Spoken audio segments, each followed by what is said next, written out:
Okay, this is TJ Lyons, and I'm at my house in beautiful Warwick, New York, and I'm about to prepare an experiment based on the following.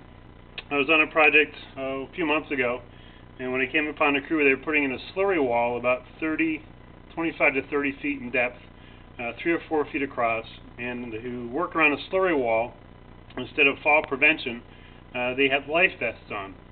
And I thought that was odd, so I went up to one of the workers and asked him, would you float to the top if you fell into concrete slurry mix?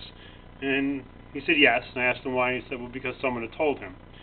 So I did some research to find out if this was adequate. I spoke to plenty of professionals across the U.S., and I went out and ended up buying a life preserver for an extra heavy-duty life preserver, which is good for an adult over 245 pounds.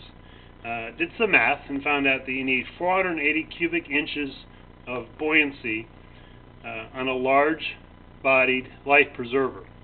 So I did the math, and I went out and bought this Cornish game hen, which is 2.95 pounds, and I scaled down the life vest to fit that weight. It came to 6 square inches.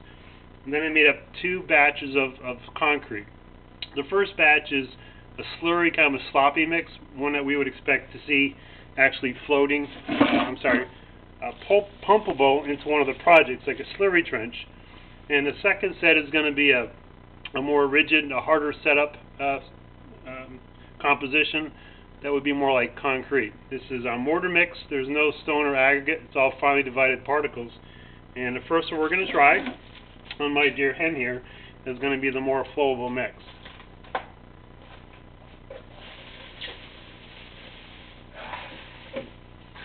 And the question is, of course,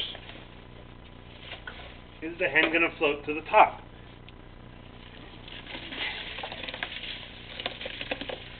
And I see it moving. There is some buoyancy because it's moving to the side. I'm about 3/4 of the way into the mix. And the hen has not yet come to the top, but we're going to give it a few minutes. Probably not a few minutes. To kind of get an idea where this thing might be, you can see the hen on this portion here, and it's near the top. The question is, did it move? So I'm going to push the hen down, and the head actually is buoyant, and it does come to the top. Does it come over out of the foam, out of the mix? Not at all. So we're going to take this mix out, my handy dandy hen, and we're going to try the more rigid mix. This would be one that might come off of a concrete truck on this site.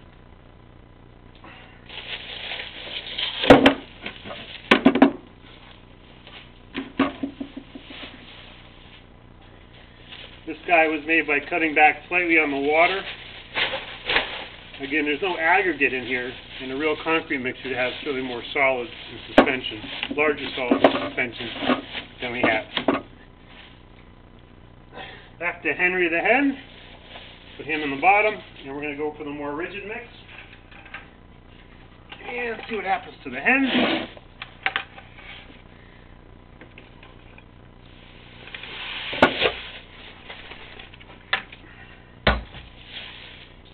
And there's really no way this hen is going to want to come to the top of this one. So we reach down and see how far the hen is. The hen is still on the bottom. So the question would be, someone would ask, hey, what if you fell into this? So what I'll do is I will level out the concrete, put the head in, and we'll push the hen down into the concrete. Settle it out. And in this type of mix, the life preserver would not work. So you might have a chance in the soft, slurry, or pumpable mix. If you fell into typical concrete with a fairly stiff, but this isn't a very stiff mix at all, the life preserver probably is not going to work. That's it.